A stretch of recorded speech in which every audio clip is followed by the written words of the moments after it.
This video will show you how to replace the camshaft position sensor on a GMC Sierra 2500 with a 6-liter engine. This will be located on the front of your engine. Let's get into it.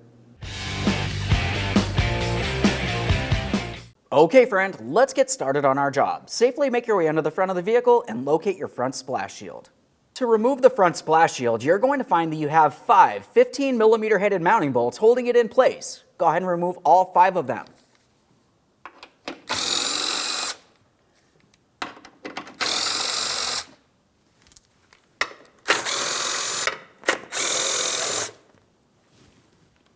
While we remove our final mounting bolt, of course, we're holding onto that shield.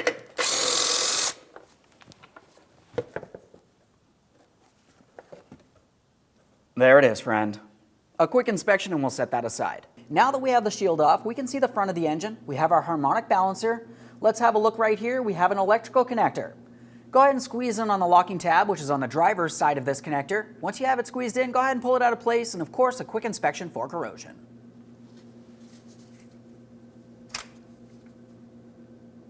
That looks good. Let's set that wiring aside.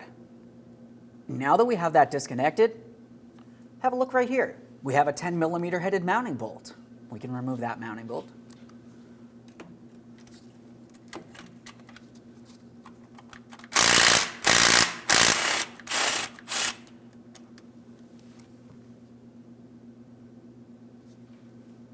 Now that we have that out of there, as you look up a little further, we can see our next mounting bolt. I have it marked in yellow. We're continuing with our 10mm for this.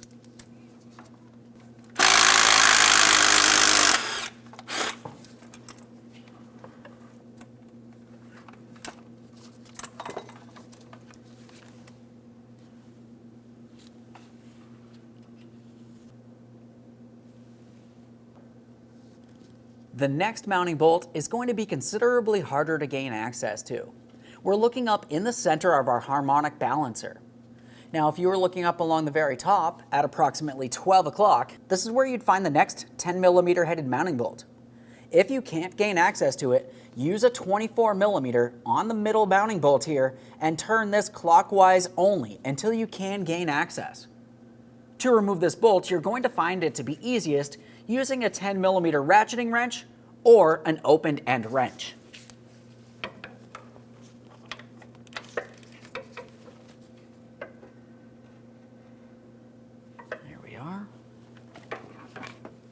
That exposes our 10mm headed mounting bolt. You can see that bolt right up here. I have it marked in yellow as well. So I'm using a flexible head 10mm wrench. One thing to note about this is as you start removing the bolt, you want to be careful not to bottom out the wrench against the back side of the harmonic balancer, in which case it'll be stuck in place.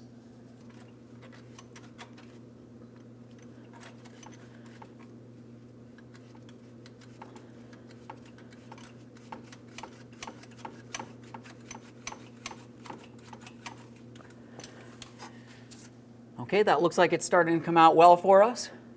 Something else to think about this bolt is you do not have to fully remove it. Just loosen it enough that you can take hold of the bracket and slide it towards the driver's side. There we are. Now looking in this area, as you continue looking over towards the passenger side, we can see another electrical connector. That's for our cam phaser. Let's go ahead and disconnect that next. For this electrical connector, if you look carefully, you're going to find that it has a small red locking tab.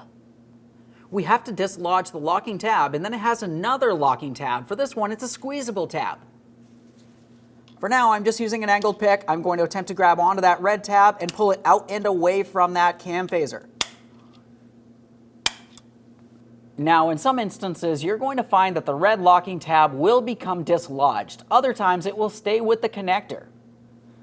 Since ours became dislodged, I'm going to temporarily set it aside. Now let's continue on with the rest of that connector.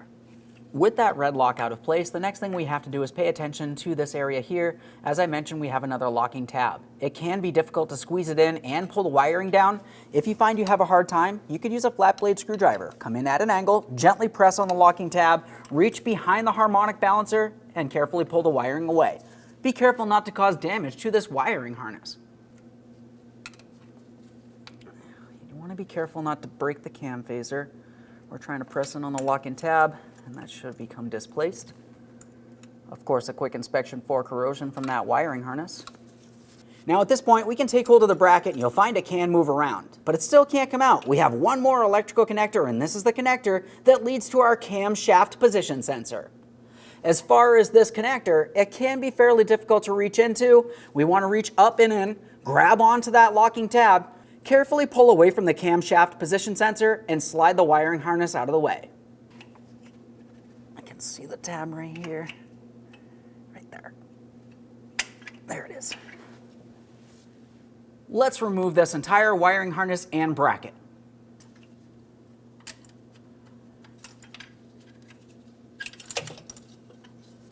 Now here's that connector that led to the camshaft position sensor. I carefully pulled away on this tab as I mentioned, and then just dislodged it. Now at this point, we can start removing the camshaft position sensor. You would have a mounting bolt holding this in place, but the bolt that was holding it is the second bolt that we had removed. So with that said, we're going to spray the area with some penetrant. We'll let it do its job.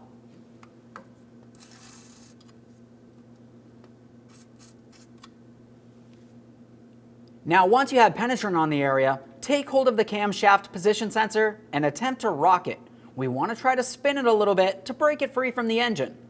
Be careful not to break it off in the engine. Now I'm going to try using some pliers to rock this out of position. Obviously, if it feels like it's stuck in the engine, I don't want to break it, I'll try a different method.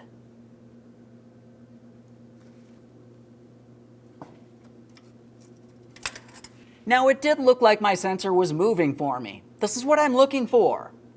Of course, we do want to make sure the penetrant's making its way in. This penetrant is our friend here.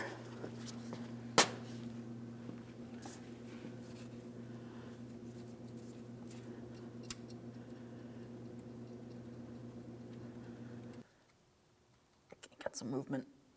Should be able to start pulling this out. There we go. There it is, friend.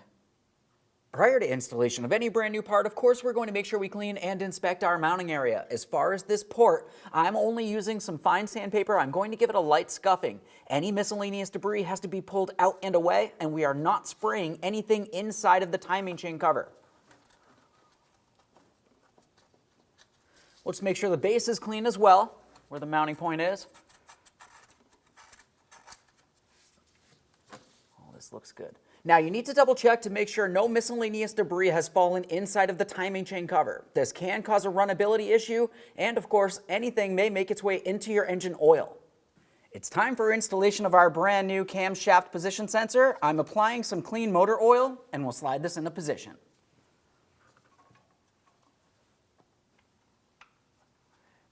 As we line this up, we're trying to press this in straight towards the timing chain cover, and then we're going to make sure we install our mounting bolt.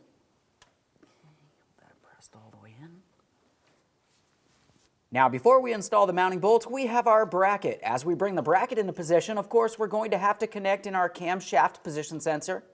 Once we have this over the camshaft position sensor, we have the area for our 3 bolts. This is the bolt that goes through the bracket, through the camshaft position sensor, and into the engine. Along the bottom, we have our lower bolt. That one's going to be out in the open. Up along the top, we have our slotted area. That's for the mounting bolt that is still in the cam phaser.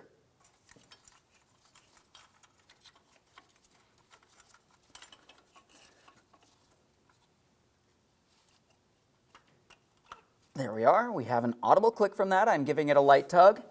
Now let's continue on with our mounting hardware. As you know, the side of the bracket that goes up above our harmonic balancer slides over that mounting bolt. Okay, I have that over the bolt. Now the next 2 pieces of hardware should be lined up. You may have to gently twist your camshaft position sensor so it aligns. Now that I have that slid over the top mounting bolt, I'm not tightening anything yet. I'm going to make my way to the lower mounting bolt. That's going to make sure everything's aligned as far as this bracket is concerned. We have our 10mm bolt for this area. Now it's onto the camshaft position sensor mounting bolt.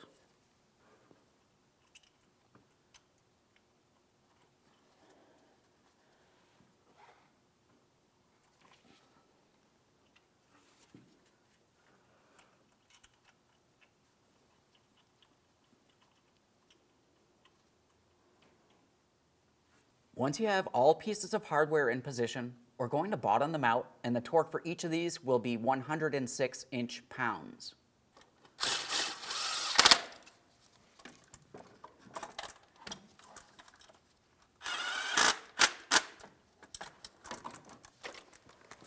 The first two are snug. We're making our way up to the cam phaser mounting bolt. For this, it's going to be difficult to torque, so I'm just going to go ahead and snug this up with my wrench, and we'll continue on with torquing all other bolts after that.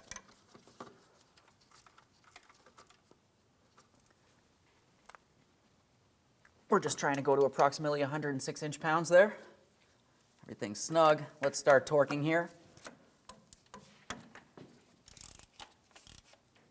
There's that one.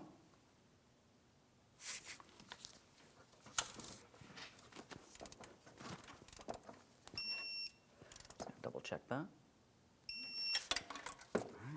Now, after torquing all those bolts, it's time to reconnect our camshaft phaser. For this, once we have it pressed in and we hear an audible click, we're going to take this red locking tab and press it all the way towards the cam phaser. Get that lined up.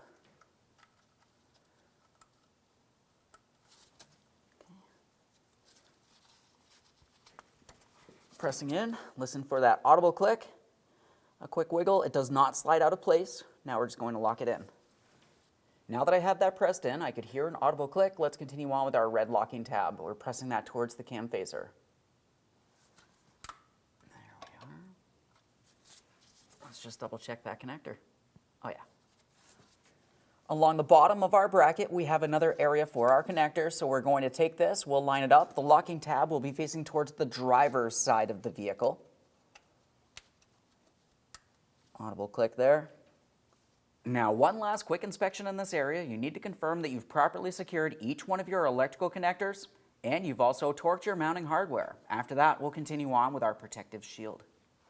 Now that I have my shield in place, we'll start in all 5 of our mounting bolts. Once they're all started in, we can snug them up.